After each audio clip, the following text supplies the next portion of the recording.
Am I the idiot for calling the police on my boyfriend's family? Last year I moved in with my BF and his dad. My BF and I were in a long-distance relationship for a few years, and I moved across the country to be with him after I finished graduate school. Due to such a large distance, I opted to sell my car and buy a new one after moving.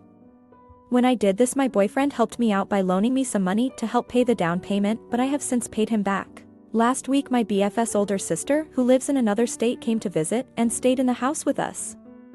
This was my first time meeting her, and I thought she was very nice, but I didn't get to know her well. 2 days ago my BF and I were out running errands together, and his sister called him to ask when he would be back so she could borrow his car to go hang out with her friends in a town about an hour away. He told her it would be a while, and she then asked if it was okay to borrow my car. My boyfriend asked me, and I told him I was not comfortable with that and to tell her no. My boyfriend did tell her no. I heard the entire conversation. Well, a few hours later my boyfriend and I got home and my car was gone. I was shocked and my boyfriend was confused. When we went into the house, his dad informed us that he gave my BF's sister the spare key to my car that was in the lockbox, because she said she needed to go somewhere. My boyfriend told him that she asked to drive my car, and that we had told her no, so he didn't understand why she was allowed to take it, and his dad said that since my BF helped pay for the car, that it therefore was partly his, which meant his sister had the right to drive it as well. I was absolutely livid, and I couldn't believe that anyone would do something like this. My name is the only one on the title, insurance, etc., as I am the sole owner. My BF told his dad to call her and tell her to bring my car back immediately, and she said she would be home soon. Well, after 2 hours I called the police and reported my car stolen, because I was worried that if it got damaged or something, then I would be forced to pay the repairs even though it wasn't my fault. My BF's dad and sister were pissed about this, and they accused me of trying to get them arrested. They are now demanding that I apologize to them and tell the police it was all a misunderstanding, but I really don't want to because I feel that they've tried to take advantage of me. My boyfriend agrees with me, but he even said he thinks calling the police to report the car stolen may have been too far. Comment 1. It's straight Futurama. Bender always says things like this with blackjack and hookers, edited the phone auto-incorrect a few hours later, and then says, screw the rest, just blackjack and hookers. Comment 2. I wouldn't be surprised if OP is asked to leave soon anyways.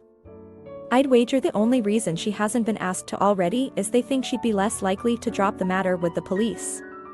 And even if she does, they might still ask her to leave. And OP, be aware that, in the area I'm in, you could be evicted with police enforcement immediately because your tenancy counts as boarding, assuming you share a kitchen with the owners. So don't assume you'll have 30 days to figure something out. Look into the eviction rules for where you're living and plan accordingly. And personally, if there's no damage to the vehicle, I'd probably drop the current issue. I'd add a now you know how I react to someone taking my car without my permission, so that they don't think that means they can start doing it. But overall, they have leverage over your living situation while your biggest worry didn't end up hurting you. That changes if A, there is damage to deal with, or B, you're fine with finding alternate living arrangements, even immediately. Either way, NTA.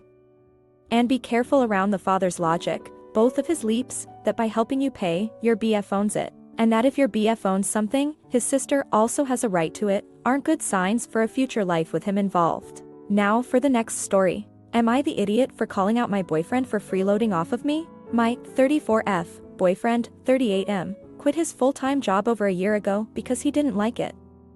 He now works a cleaning job for 2 hours a night that pays him enough to, in his words, barely get by. His sister, 49F, recently moved back from being overseas and is currently living with him. She is unemployed as well and also does not want to work. My BF pays for everything and is supporting her. How? I do not know. But it bothers me because I feel like he is freeloading off of me and subtly taking advantage of me now. For example, when we go grocery shopping, he asks to put his groceries in my cart and pay for our groceries together. I am afraid of getting into an argument with him over money because he is easily offended and sensitive, based on past conversations about money, so I just say sure. Then I have to tally up what he owes. I have 2 outstanding tabs for him. I once sent him the Excel sheet of the breakdown and he made fun of me and called me a Jew. I am not Jewish. He stays over at my apartment every weekend. Even before his sister moved in with him, he wouldn't want me to come over to his apartment on weekends. This all started after he quit his job. Maybe I am overthinking it, but I really feel like he wants to be at my place just so he can freeload off of my cable and food, so he doesn't have to use up what he has at home. I finally said something after our recent trip to the grocery store. He picked out shampoo and a candle for his sister and paid for it on his own. But he put his groceries in my basket. So when he was leaving my apartment, I was taking his food out of the freezer and asked him to pay me back for this stuff. He said in a joking, whiny voice, "I am poor." And I said, "Obviously you're not that poor if you are buying your sister candles." He immediately got mad at me and said I was nasty. But I am fed up. It is ridiculous now. Edit. Wow, did not expect to get all these replies.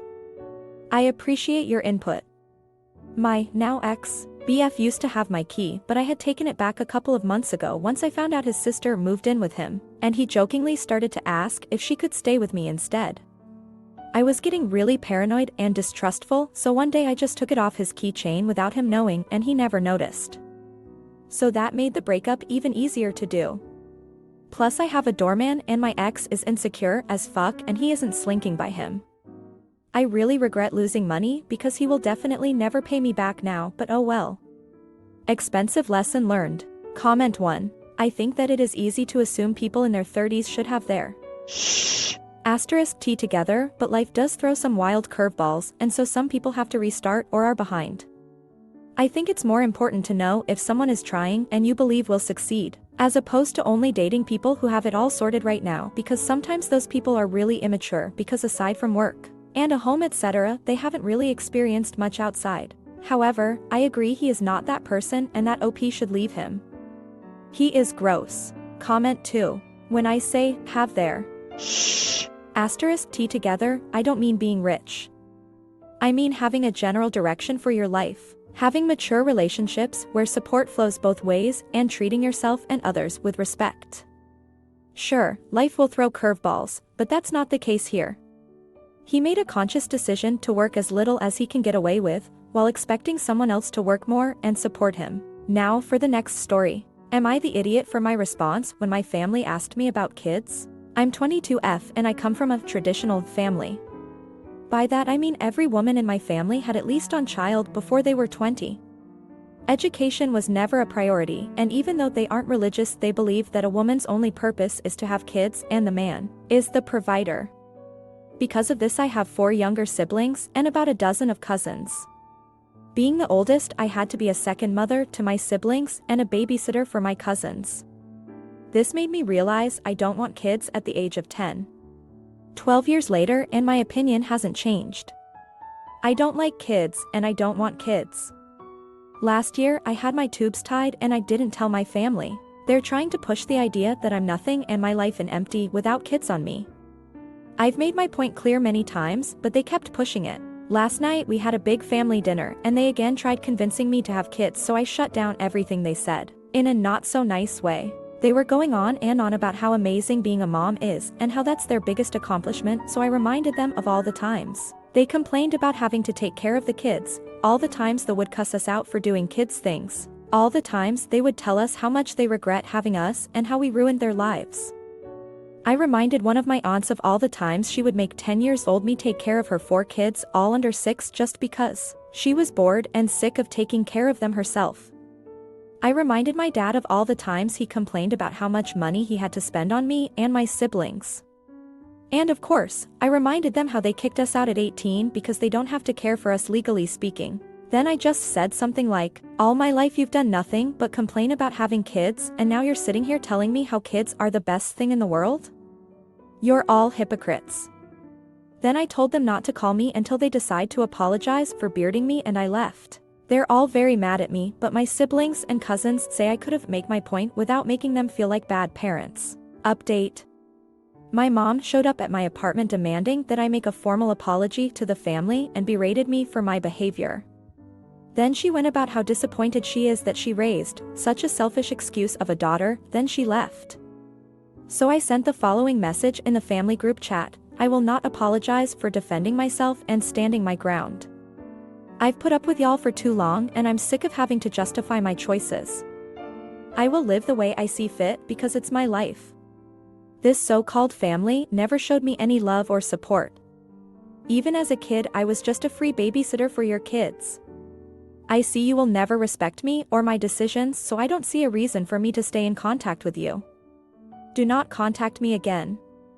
Ow and BTW, I had my tubes tied a year ago. Insects CK GIF. Goodbye. Then I blocked them all. Update 2, Mom showed up at my work because how dare I talk to my family that way, and how dare I not give her grandkids.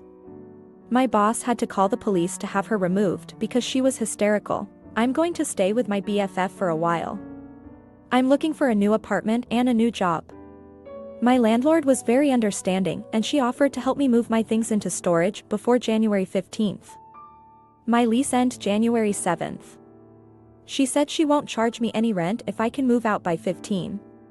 She's amazing. My boss was also very understanding and offered to help me look for another job. I'm going to see a lawyer tomorrow to get a restraining order against my family members. Comment 1. I stopped talking to my dad's side of the family for probably 5 to 6 years because of this. When are you having kids? When are you getting married? Most of their kids are train wrecks. Me and the wife, never married, but together 16 years, won't have kids, especially with how bad things are. They finally realized that ship has sailed and it was never in the cards. Took over a decade for them to realize this. Comment 2. Super late post, but you are definitely NTA. I have kids now, but for a long time I didn't want kids. I still remember why I didn't want kids, so I completely understand your decision to not want kids. Nor will I tell you that you will change your mind. Many do not, and that is fine. I just do not understand why there is this huge pressure on people, especially women, to have kids.